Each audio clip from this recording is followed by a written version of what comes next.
Petrol and diesel prices could fall marginally this week. 2 weeks in December 2023, price of liquid fuels on the local market are likely to drop marginally given the net price reductions recorded on the international fuel market. Coming up, sharp drop in inflation expected to improve market sentiments and ease pressure on Cedi. Also ahead, a report on how swift delivery of artificial insemination could boost animal farming. I have to drive from Swedru to come all the way to Achumawabejano for semen. After the farmer will call in, and it is not very sure on when the time comes on standing heat, and you have to rush and send the semen, and it becomes very difficult for us. Sometimes we miss their uterus time. My name is Daryl. Kwawu. Thanks for being with us. Details coming up.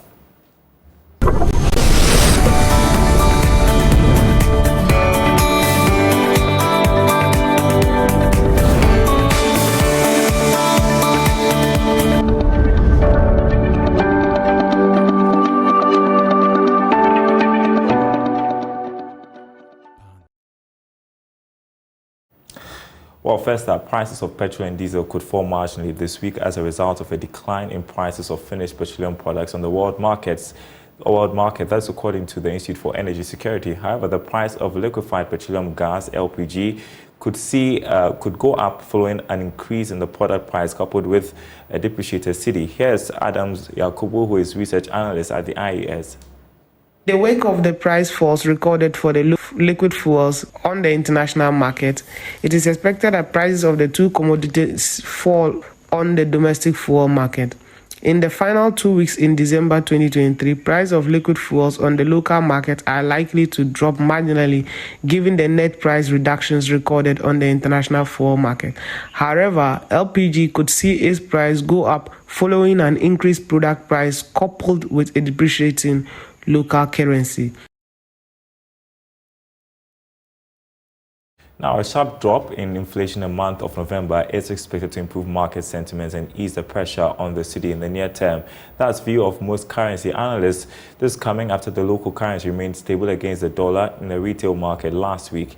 Here's more in this report. Last week, the cedi recorded a mixed performance amidst improved foreign exchange liquidity and cooling inflation. At the 42nd foreign exchange auction to the bulk oil distribution companies, the Bank of Ghana provided $20 million at a forward rate of 12 cedis 15 pesos to a dollar. Additionally, the central bank sold about $3 million in the spot market. Following the improved market liquidity, the cedi closed 5.55% stronger versus the euro and remained stable against the dollar. Analysts expect the ease in inflation to boost market sentiment and consequently strengthen the cedi. Meanwhile, the cedi has lost about 14% in value to the dollar in the retail market and 24% on the interbank market. Now, players in the financial market are confident of a boost in trading activities in 2024. According to President of the ACI Financial Markets Association Ghana, Lawrence Boampong, current economic indicators could usher in the needed confidence after the market recorded some volatility post the domestic debt exchange program. Speaking to Joy Business at an award ceremony, he indicated that deepened collaboration and innovative investment products will restore the lost confidence. Here's more.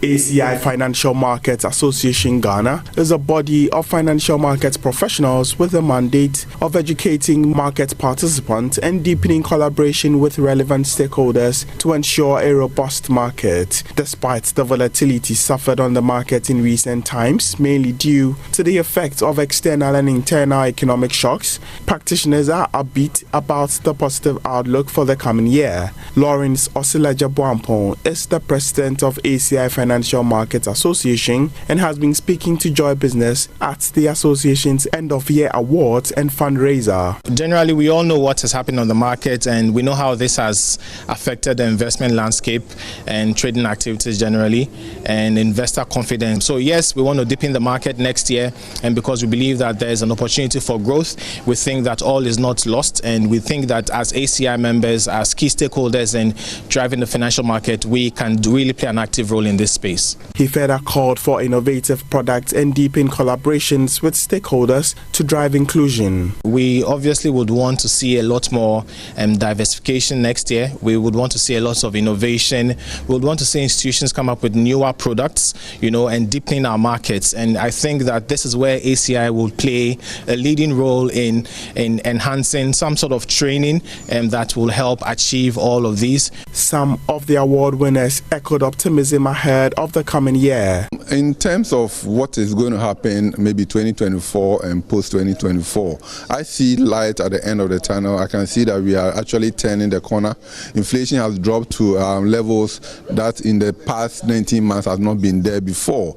And that gives some kind of credence to the fact that in the market, real return is returning to the market, where investments are now being at the rate above inflation. And that gives some kind of cushion to inflation. The market has to recover, the economy has to recover for everything to be tip-top for everyone. So I look forward to a recovered economy generally, and also from a market's point of view, because the only way we make money is when there's activity. So if the market hasn't recovered, we can't actually make any money or do anything good in the market. ACI Financial Markets Association hopes to embark on various sensitization projects, including technical training sessions for media practitioners.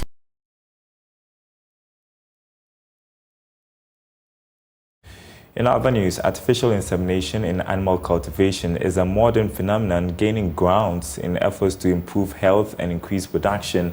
The hindrance to the success of this method is a manual and time-consuming distribution of semen across long distances, standing at risk of semen soiling. Now, an artificial insemination use project between Zipline and Piper Pretty Farms is liberating the scenario of transportation of semen into animal farms for swift insemination without the hassle of risking its potency. Clinton Yabwa has more in the following report. In livestock farming, superior genetics may be identified in some animals, which indicates their overall high health, performance, and easy adaptability within their environment. These genetics contribute to enhanced survival of livestock, reproductive success, and resilience to ecological situations. To thrive in the livestock farming business, artificial insemination has become the most viable and effective method to cross genetics and increase breeds to meet demands. The insemination comes with a timeline. Animals on heat are expected to receive the insemination within 48 hours. The process is being threatened by slow, time-consuming and labor-intensive distribution methods where delays are recorded, affecting the success of the breeding program. Isaac Owusu Esibontin is the Chief Executive Officer of Piper Pretty Company Limited. Someone have to drive from Swedru to come all the way to Achuma for semen. After the farmer will call in, and it is not very sure on when the time comes on standing need, and you have to rush and send the semen, and it becomes very difficult for us. Sometimes we miss their uterus time. The situation requires fast and effective distribution methods to keep the business thriving. The launch of an artificial insemination use project in pig farming between Zipline and Piper Pretty Farms has the potential to be the new resolution to ensure animal health and a successful insemination process. The drone delivery system guarantees an 80 to 90% success rate and a delivery time of about 1 hour. Flight Operations Manager for Zipline Center at Impenya, Josephine Fianu, describes how the drone services will work in the agricultural sector. We receive the products on a weekly basis for Piper Pretty, and we store it in our incubators in our warehouse under good and hygienic conditions. Whenever there's an order from a farmer, they place the order through Piper Pretty. Piper Pretty reaches out and gives us the go-ahead to send out those semens. Isaac Owusu Esibontin said the drone services will facilitate robust progress in his livestock farming business. Before the coming of Zipline, our weekly delivery was 50 doses of semen. And with this, I think we can reach all the catchment area, and we can produce about 700 to 1,000 doses a week. Farmers are going to have severe economic benefits, value for their product. They are going to have a genetics which are fast growing and also very healthy for the environment. Fulfillment Operations Manager for Zipline Center at Impenya, Mami Esi Amwa, said the partnership will widen the prospects of Zipline in other sectors. We've made over millions of deliveries to health facilities as we have a partnership with the government of Ghana as well as Ministry of Health. As we have now ventured into the health, animal health space, we are also looking, as a logistics company, we are looking to improve efficiency in those areas as well. We have a partnership with Piper Pretty, which is mainly pigs, but this is going to open more doors for us to expand into other animal health areas. Reporting for Joy News, Clinton Jabua. Now, human rights advocacy organization Rainforest Alliance has outdoed the Human Rights Due Diligence Toolkit, a guide on child labor and forced labor in the cocoa and mining sectors. The toolkit highlights the importance of identifying situations that pose risks or traits of possible child labor and forced labor. Here's more in this report. In some regions in the southern and middle belt of Ghana, cocoa farming and gold mining occur in the same communities. This means that efforts to tackle child labor and forced labor need to be coordinated across both sectors to ensure that individuals at risk in one activity are not transferred to the other. International Cocoa Initiative, Rainforest Alliance, and Solidaridad, with funding from the Norwegian Agency for Development Cooperation, are working together to address and prevent child labor and forced labor in a number of these communities using the Human Rights Due Diligence Toolkit. As part of this exercise, workshops are being organized for relevant stakeholders across various sectors. Senior Project Manager for Forced and Child Labor in Cocoa Farming and Gold Mining, Joyce Pokumabwa, spoke on the sidelines of a workshop to train journalists on the toolkit. The tool has 6 key elements. Commitment. It's important that management and even the members of the cooperative organization commit to that culture of respect. And we also have risk assessment and mitigation. We have the grievance mechanism, which is very important for individuals in the cooperatives and even in the community to be able to voice out their feelings, and then when there are issues, they will be able to call the right person to discuss these issues. And then we have the mitigation, we have monitoring, and then we have communication. It's important that as you set up the system, you communicate to all stakeholders about the thing, the effort that you have made. Because it's a culture, we need to make progress. So it's not a matter of, getting out everyone involved in child labor today. But once you set up the system, gradually you'll be able to root out those who are involved.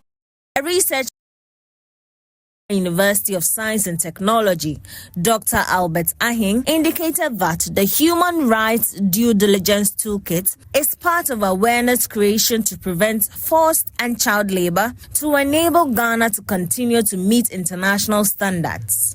So the human rights due diligence looks at risk. It is a management approach. It looks at prevention and reaction. So prevention means you don't have to wait until it occurs. So even though there are cases where it may not be a major issue as it is now, but once the potential is there, then it is a responsibility on all of us, cocoa board, farmers, journalists, everyone, to make sure that we raise the awareness, to make sure that even if the situation is not there, it doesn't end up to be there. And so this training and all that we have been doing is more of an awareness raising. A journalist and member of the Ghana Agricultural and Rural Development Journalists Association.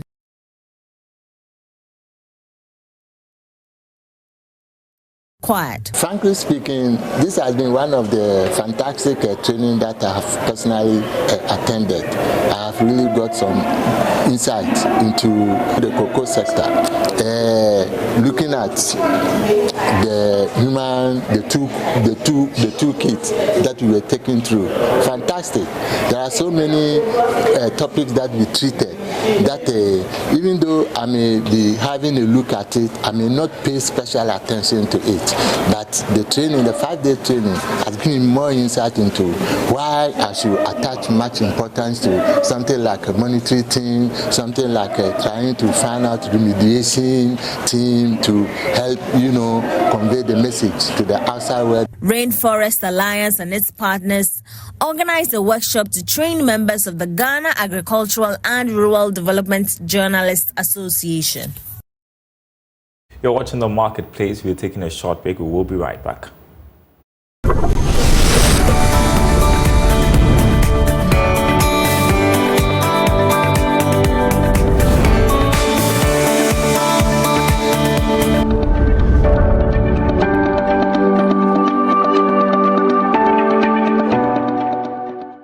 Hello, welcome back to The Marketplace. We want to put a spotlight on African financial markets. There's been continued progress in developing financial markets across the continent in the past year, with many countries taking steps to bolster their financial resilience. Africa's sovereigns and corporates took strategic measures to reposition financial markets and grappled with a wide array of headwinds, from inflation rates and yields to macroeconomic outlooks and political risks. Well, Benjamin Boakye is chief economist at Second Stacks, a technology company that is building solutions to enhance intra-Africa capital and investment flows. He joins me on Zoom to discuss expectations for the African financial markets in 2024. Good afternoon to you, sir. So let's begin with a look at how the African financial markets have fared in 2023. It's been quite a year, especially for us here in Ghana. Yeah, and even beyond Ghana and Africa, I think 2023 is a year a lot of investors will be happy to see in the rearview mirror. So what are the lessons of 2023 and what is the anticipation for 2024? 2023 was a very interesting year because entering the year, you knew there were headwinds. Inflation was way too high, and there were reasons to believe that it could remain high for a very long time, and it did. But globally, the trend has started to come down, and that's been very positive for markets. But the way we got there was by raising rates. So we're still in a pretty high interest rate environment globally, and here in Ghana as well. So as global inflation has trended downward over the year in the West and here on the continent, how can capital markets and industry investors in Africa make informed decisions about interest rates in 2024? Well, I think the market globally and here in Ghana as well has forecast, they've been pretty clear that rates are likely going to have to stay higher for longer. So I would expect folks to position their portfolios to be resilient to high interest rates, at least in the medium term. So somewhere to mid 2024, maybe even a little further. And that means go on. Oh no, I'm just saying that means that you're positioning yourself in a little bit less of a risky way. You're not looking for any big swings in the equities markets. And probably have a higher allocation to fixed income. Yeah, and how well have economic management teams for the major economies on the continent positioned equities markets for success in 2024 within the global macro context? Yeah, I mean, you definitely have had varying results. Ghana, we went through the domestic debt exchange program. That was probably the defining economic event of the Ghanaian markets in 2023. And that took a lot of deft management. But I think for the most part, we'll be happy, we'll be pleased with how that process was managed. Particularly if we get a deal on the external debt side of things, that would essentially bring us to the other side of our default. And show, kind of open the gate for success in 2024. In Nigeria, they had a new government, and I think a lot of folks have at least been a little bit disappointed in the the short-term results of some of the major macro reforms that they've taken. They just haven't really seen the type of transformative structural changes that I think folks are expecting with a new government there. And it's been a similar case in Kenya, where the depreciation of the currency really has overshadowed the fact that they got inflation under control well before most of the rest of the continent. The depreciation was really bad, and that has really caused a lot of folks to be upset with the economic management team over there. But looking to 2024, we're noticing that other than oil and gas, commodities are on a really good rally, and that has meant that folks who invested in resource production early in the year, folks that focused on farming, on mining, and just making sure that their countries were able to produce. They're reaping quite a bit of benefit from that right now, and that sets them up really well to enter the new year. So in 2024, which African economies are most at risk of internally generated political risk, and which are most vulnerable to external geopolitical forces? Yeah, well, the obvious answer is Egypt, because they're right there on the border with Gaza. So that's one of the major conflicts that's broken out around the world, and they're right there in the thick of it. So I think folks will be a little concerned about the geopolitics there, and we already know everything about the nature of government in Egypt. So that's one to look for.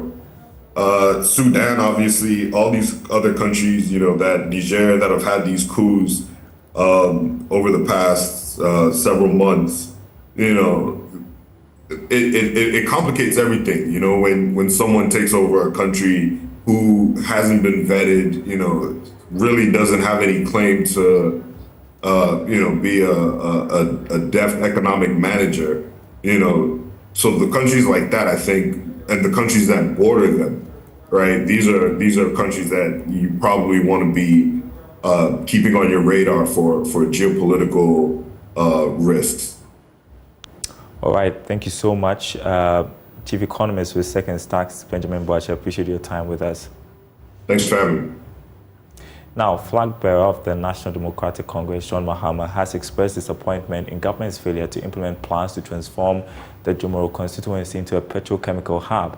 According to the former president, the project was supposed to be part of the people's benefit from oil exploration in the area, but the project, which would have economically transformed the enclave, is yet to be implemented after years of exploration.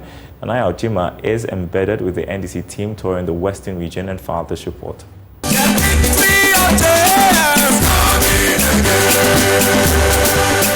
The Building Ghana tour was well received by people of the Jomoro constituency.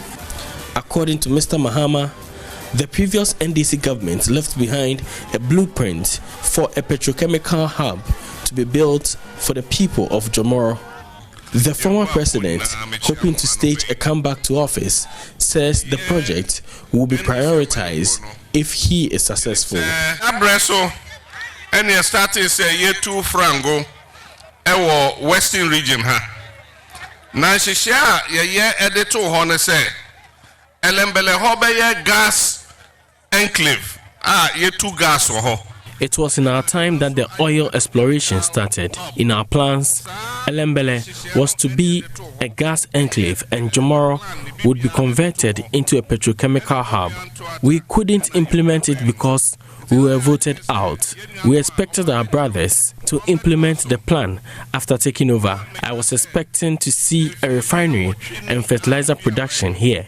After 8 years, I promise you, if I'm voted back to power, I'll fix everything. And so Amanesa enti me shemobo says a petroleum hub no ebebaso ewo Jomoro ha. At a town hall meeting, poor road network in the constituency was an issue of concern among people who were given the opportunity to table their concerns. Your mind paying dada We plead with our former president, who returned to power, to build an asphalt road for us. The road to the area is riddled with potholes. A part of it remains untarred. In a response, the flag bearer of the NDC indicated there was a plan to draw money from the gas exploration to build the roads. Gas enclave roads. We made plans to build gas enclave roads in these communities. We were to draw money from gas proceeds to build the roads here. Elembele have received their portion, but Jomoro is here to have their share. All right, and that's our bulletin this afternoon. Thanks for watching, everyone. More news on our website, myjoyonline.com/business. OMC's cut fuel prices at pumps, petrol selling at 12 cedis 39 pesos, diesel going for 12 cedis 99 pesos. Also, Ghana's bilateral creditors close to issuing MOU to aid IMF board meeting on the country. That's according to the World Bank director, and we have an exclusive with him on PM Express Business Edition on Thursday. Don't miss that. That's our bulletin, everyone. My name is Daryl. Kwawu. We will be back same time tomorrow.